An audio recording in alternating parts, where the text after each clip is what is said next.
Alba nuk e ngriti zërin menjëherë. Dhe kjo ishte shenja më e qartë që situata kishte shkuar shumë larg.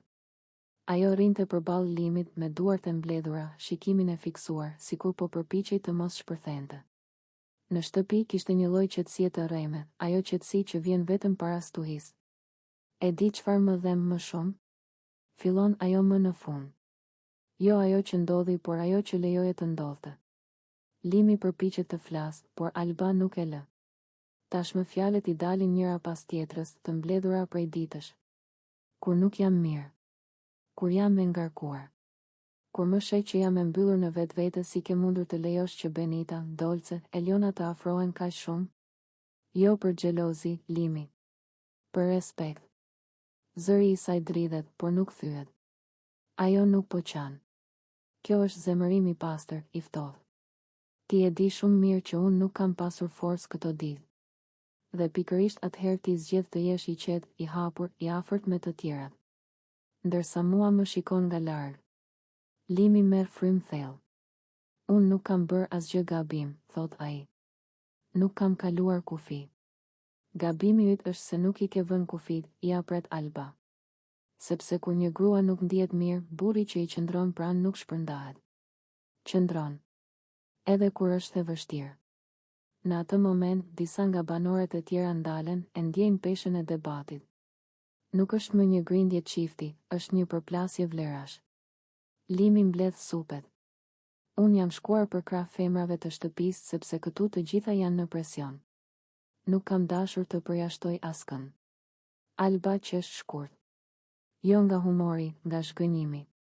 E shikon? Pikërisht kjo. Gjithmonë në të gjitha. Kur unë? Kur unë jam keq, nuk dua që ti të jesh hero i shtëpisë. Dua që të jesh njeriu im.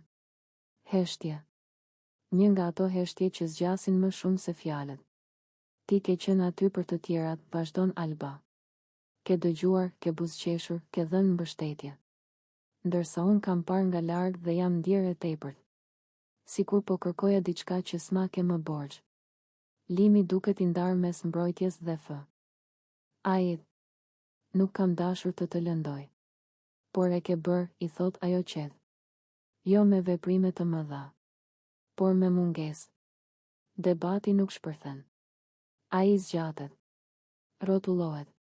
Kthehet në të njëjtat pika. Alba flet për ndjesinë e të qenit e lënë mënjan. Limi flet për nevojën për të qenë korrekt me të gjithë. Askush nuk ka plotësisht gabim, dhe pikërisht kjo e bën më të dhimbshme. Unë nuk po të kërkoj të largohesh nga njerëzit, thot Alba në fund. Po të kërkoj të dish ku qëndron kur unë nuk jam mirë. Limi e shikon. Për herë të parë nuk ka përgjigje të menjëhershme. Në shtëpi, energjia ka ndryshuar. Benita, Dolce dhe Eliona ndihen të përfshira pa dashur. Askush nuk flet. Sepse të gjithë e kuptojnë që kjo përplasje nuk ka të bëjë me to, ka të bëjë me një grua që kërkon vendin e saj dhe një burr që nuk e kuptoi në kohë. Debati nuk mbyllet me pajtim. As me ndarje. Mbyllet me një distancë të re, më të qartë, më të rrezikshme. Sepse tani të dy e dinë çfarë i mungon tjetrit dhe pyetja nuk është